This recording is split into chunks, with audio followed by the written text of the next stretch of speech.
start by this press conference by telling you that this prosecution is not about politics or political parties. It's about the rule of law. And whether you vote Republican, Democrat, or Independent in Alabama and the United States, only American citizens are allowed to vote. And the rule of law protects the voice of every lawful voter. When a non-citizen votes, that vote cancels out the voice of a legal American voter. That undermines our public trust and the legitimacy of our elections. And that's why it's important that the public in the state of Alabama know that today I'm announcing the arrest of Frank Maloney, 71 of Trafford, who was taken into custody last night following a Blount County grand jury indictment on 4 counts of felony voter fraud. On January the 12th, Secretary of State Wes Allen announced that he had identified 186 illegally registered non-citizens, including 25 who had voted in Alabama election. And his office released a list of those counties where they had voted, and Blount County was one of those counties. As District Attorney of this county, I had a duty to investigate and present this matter to a Blount County grand jury, and we did that. Yesterday, a Blount County grand jury found probable cause that Frank Maloney unlawfully voted in nine state and federal elections despite not being a U.S. citizen, and they returned an indictment of 4 counts of felony fraud. Now, this case involves illegal voting in Alabama by a non-citizen. But also at the time of his arrest, Mr. Maloney was already on bond in an unrelated case from a grand jury in 2025, where he had been charged with 187 counts of child pornography and 4 counts of dissemination of child pornography. Those charges are separate and were in no way connected to the charges of felony voter fraud. Mr. Maloney is now in the court system. He will have his day in court, and he is presumed innocent unless and until he is proven guilty. I have provided you a copy of the public indictment for your use, and I've also provided you, and will make public, the recommendations and findings of the Blount County grand jury. I want to start by thanking that grand jury for their work. They took their duty very seriously.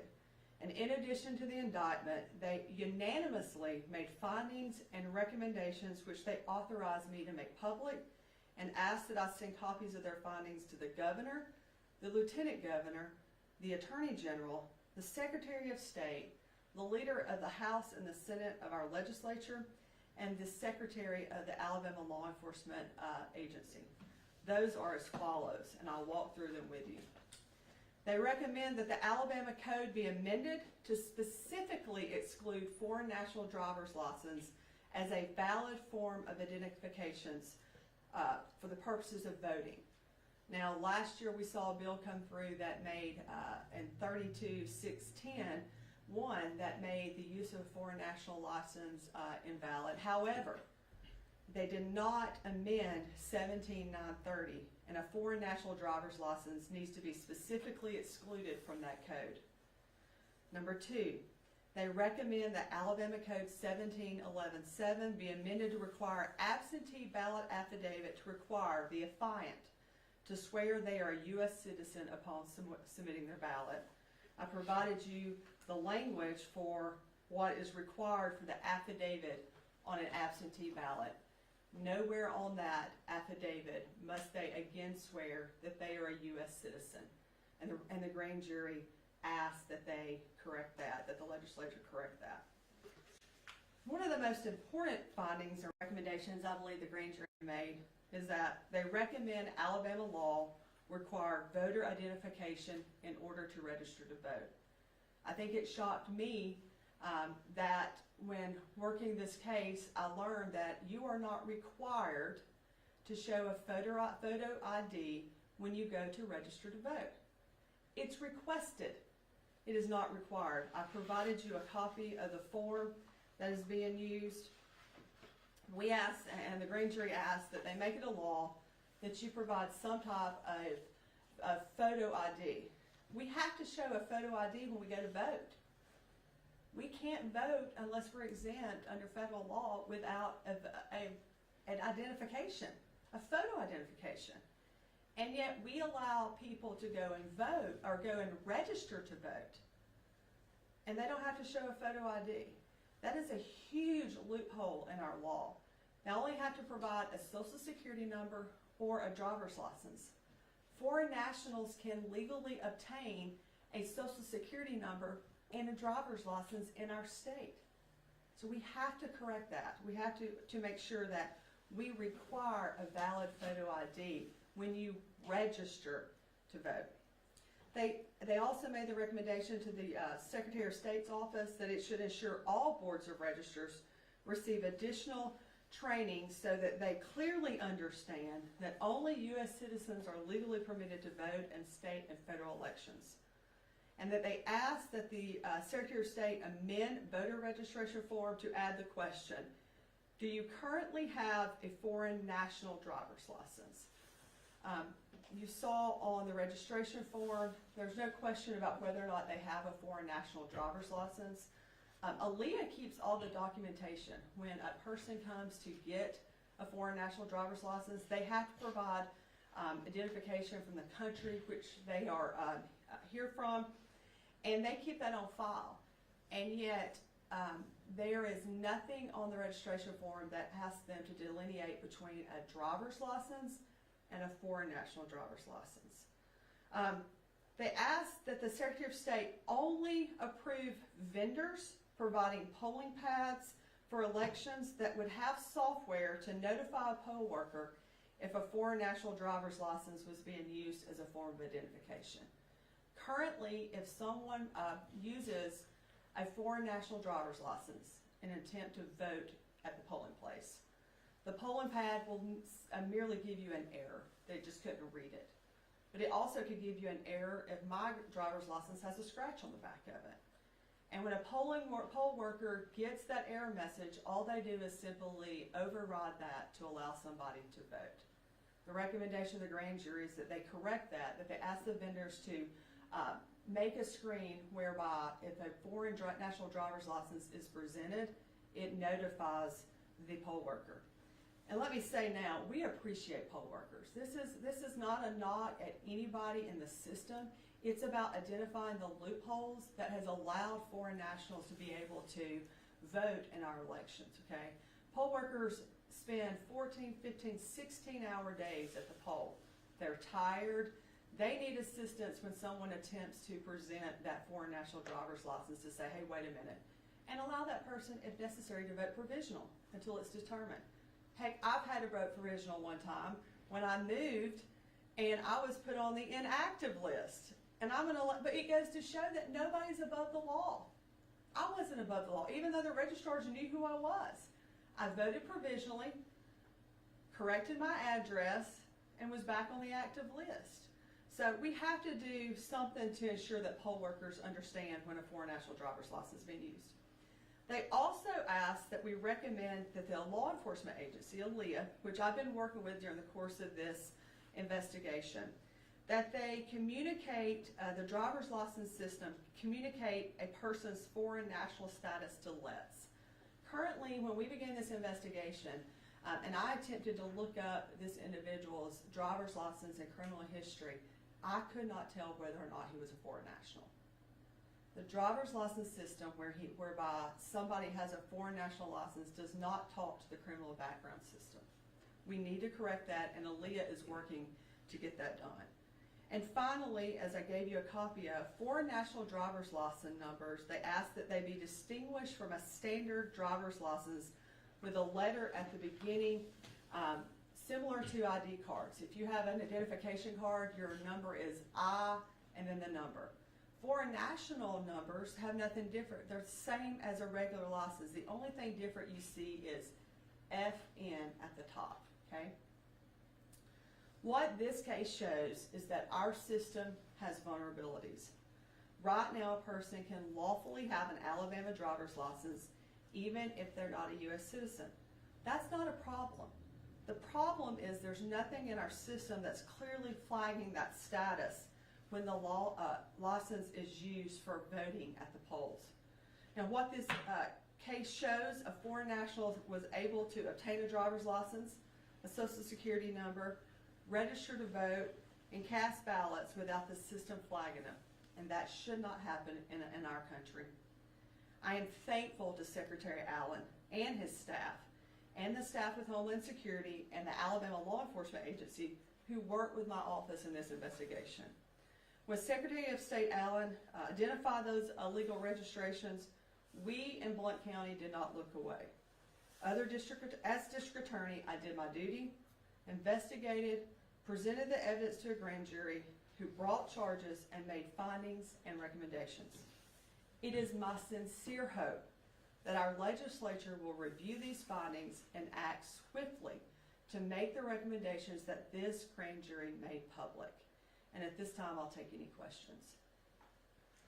Are you able to share where Maloney is a citizen? He is a Canadian citizen. And we filed a motion to revoke bond in his other 2025 case involving the child sex act materials. We believe he would be a flight risk at this time. And are those child pornography charges, did those happen here or did those happen somewhere? They happen here in Blount County. Okay. But and let's not talk about Mr. Maloney specifically. Let's just talk about law enforcement brings me a case. As district attorney, I have the ability to look up someone's criminal history. I see their driver's license, what vehicles they've ever owned, where they paid taxes, things of that nature. Nothing tells me as a DA that this person is a foreign national, which is a problem when I've got serious and violent crimes that I may need to know they're a foreign national because they may potentially be a flight risk. The last thing we want is to not understand someone has the ability to leave our country, go to another country quickly and easily and enter, and then we can't prosecute them for a serious crime here. That's one of the recommendations that the grand jury looked at, was making sure that prosecutors and law enforcement know. It would help them when they go to serve warrants or things of that nature if they understood their status of whether or not it potentially could be dangerous or they're a flight risk or someone may run. Do you know how long he had been in the United States? He has voted in 9 elections per the indictment, and that will tell you, if you do the math, we think that we've got him back to, I think, 2017, if I remember correctly. Yes, 2017. He was voting back to 2017. With this, when you said that when you were looking and you couldn't tell through the data that you were looking through, does this also apply for law enforcement officers when they're calling in stuff through NCIC if they pulled someone over? Are they also not able to get that information?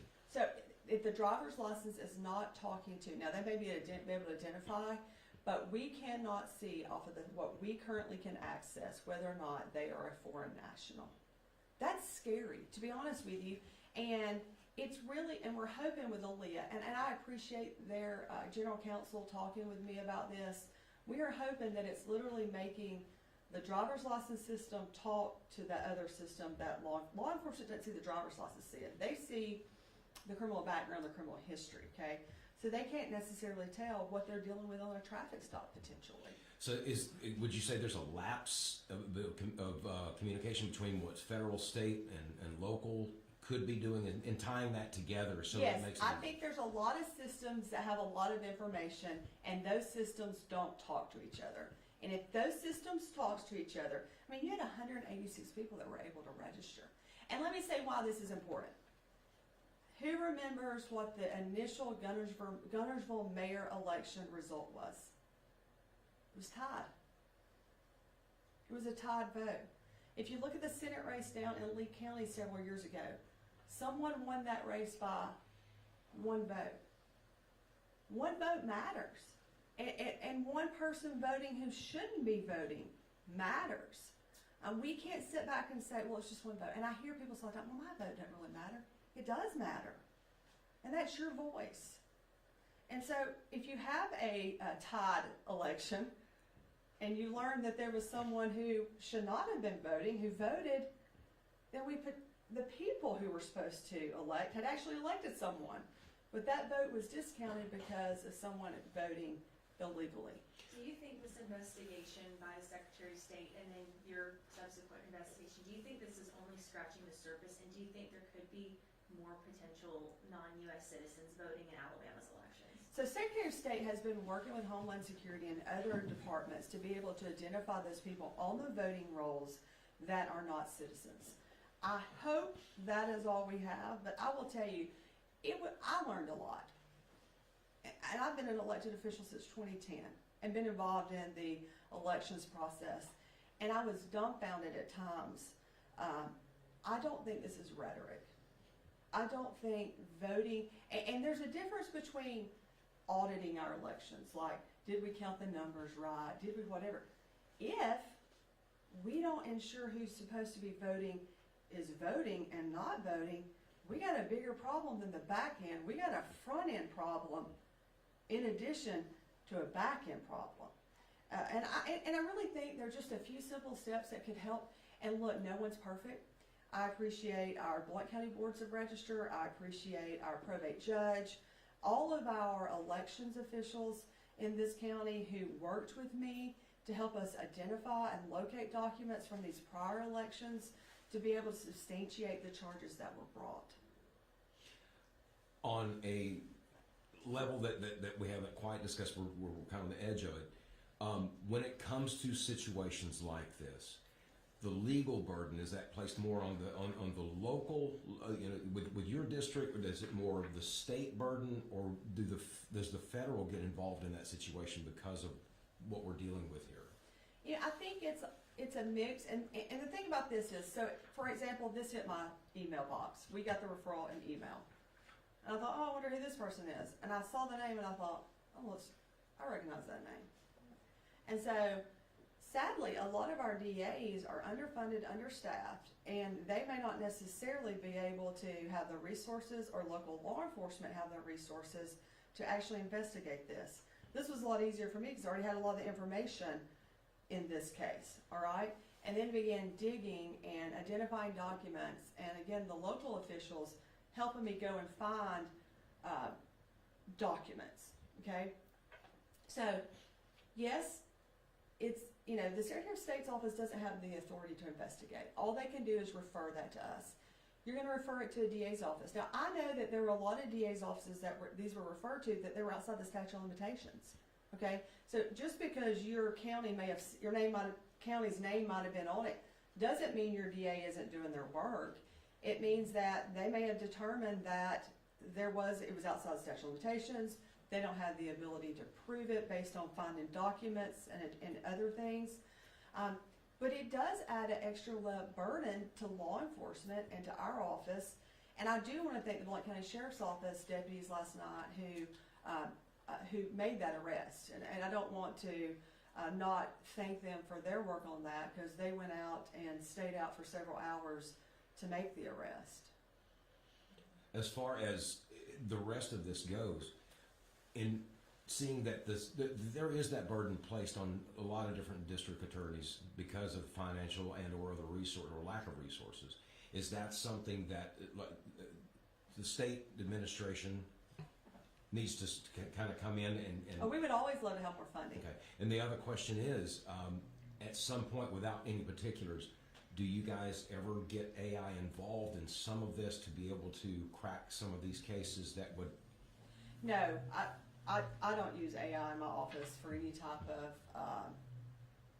criminal prosecution or things of that nature. Law enforcement is overworked, understaffed, and underpaid, period.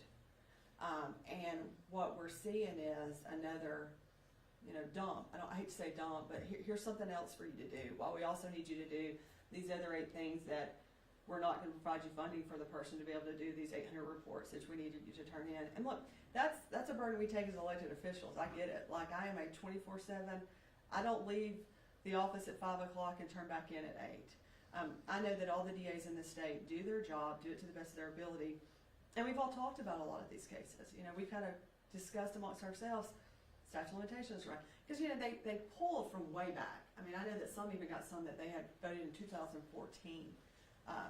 So I do think there are small steps that can be taken. Correcting that one statute to amend it so it's consistent with the law from last year. Adding whether or not you're a U.S. citizen to the absentee affidavit. I mean, it's literally a line. Also, I mean, I guess what bothered me the most is the photo ID, that I can go and register, and as long as I you do it online, as long as you enter a valid license number in, or a valid social security number, who knows who's actually doing it, okay? And that's why probably in the past, you know, we potentially could have seen people deceased if those systems didn't talk to each other. I think, you know, Secretary Allen's doing a better job requiring at least a driver's license number or a social security number. But if you look on the form, it says ID requested, okay? It does not say required.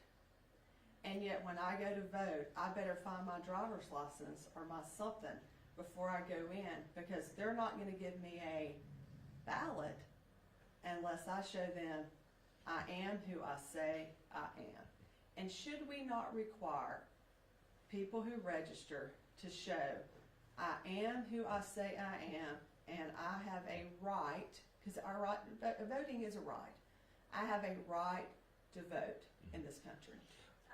I don't know if you're able to answer this, but you mentioned that it's very hard on the Alabama driver's license to see if it's a foreign national driver's license issued. Is it kind of that same way in other states? So it's not necessarily hard to see it on the actual license. At the top of the license, I gave y'all a sample that I took out. You see FN driver's license, okay? And so if you know what that means, and if we can train our poll workers and our registrars and our officials to know that, that was something that was new to me, but when I go and look on the electronic side of it that law enforcement sees, there is nothing that tells me foreign national. So when you prosecuted him previously for the child pornography, you had no idea he was a foreign No, national? we filed saying that he was a potential flight risk and asked for no bond originally because he was a Canadian citizen. That's why when this hit my desk, I was like, wait a minute, I know that name, and went and pulled my old file, and we had the information in that file, which is a public record. We filed on that about his Canadian documents. And was he here on a visa, or how was he here in the United States? I was told by Homeland Security he's legally here. He is not a U.S. citizen. And there's a difference. So a foreign national can be legally in the United States. They're just not a United States citizen. So would it behoove the state of Alabama to more or less specify when they suspect someone is a foreign national, foreign driver, foreign national driver's license, that then on that form for them, they have to, not request, but required. U.S. citizens, I don't have to show you my license. I don't have to, even if you pull me over, I'm not required by anything under the Constitution to be able to. I'm not going to get into I'm just saying that, but it comes down to the fact that it would be good for the state of Alabama to be able to say, we'd like to require this if you're suspected of being a foreign national. Well, it's not so much required. If you want to get a driver's license in the state of Alabama and you're a foreign national, you take your paperwork down to the driver's license office. They scan all of it. You do what you need to do just to get a driver's license like I would, okay? The problem is the driver's license system is not talking to the system that the law enforcement officers see on the street to send that information over. You know how we could do it easily? Again, when I'm looking somebody up on my LET system, if I see I in front of their driver's license number, I know, or their identification, it's an identification card. I means identification card, not driver's license, okay? If we had F or K, or I don't care what letter you pick as long as it ain't I, that would tell me, and it would tell law enforcement on the road that this is a foreign national, without even having to see the top part of it. Because let's say this, I get pulled over, I'm a foreign national, I don't have my driver's license with me. I don't have a driver's license number.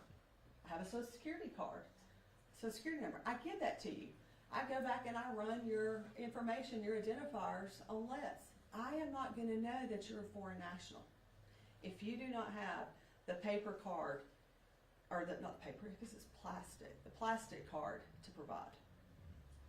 So Alabama, basically, they need to update their system and how they're talking to one another. Well, I would love to see that. I think the grand jury recommended that. Look, Alabama's a great state to live, to work, to raise our children. I want to hope that we fix this so that the people who put themselves out there to run, like the mayors, and it's, look, I mean, look, one vote usually doesn't make a difference in a big statewide race. I can't tell you if I've ever seen a statewide race be a one vote race. But you can identify local races that it's a tie or a one vote, and that's where it matters. And a lot more people show up to vote in local elections and care more about local elections. Who's going to be their child superintendent? Who's going to be their road commissioner? Who's going to be their sheriff? Then at the end of the day, cares who's going to be the auditor or be the. I'm not saying they don't care. Okay, I'm just saying people care, and that's where you see that one vote matter. And these are, I think, these are simple changes. Again, I appreciate Secretary Allen. I wouldn't have had that information he had sent to us, which led us down. It leads you down a rabbit hole. Just be quite. You start going, well, wait a minute. I didn't realize that. And so, look, I hope everybody gets out and votes. It's our right. Again, it is a right, and that is a right for a U.S. citizen. I appreciate y'all being here today. Any more questions? Would you be able to share when those child pornography charges, what year those happened? The grand jury returned the indictment in 2025. Okay. All right. Thank you guys so much.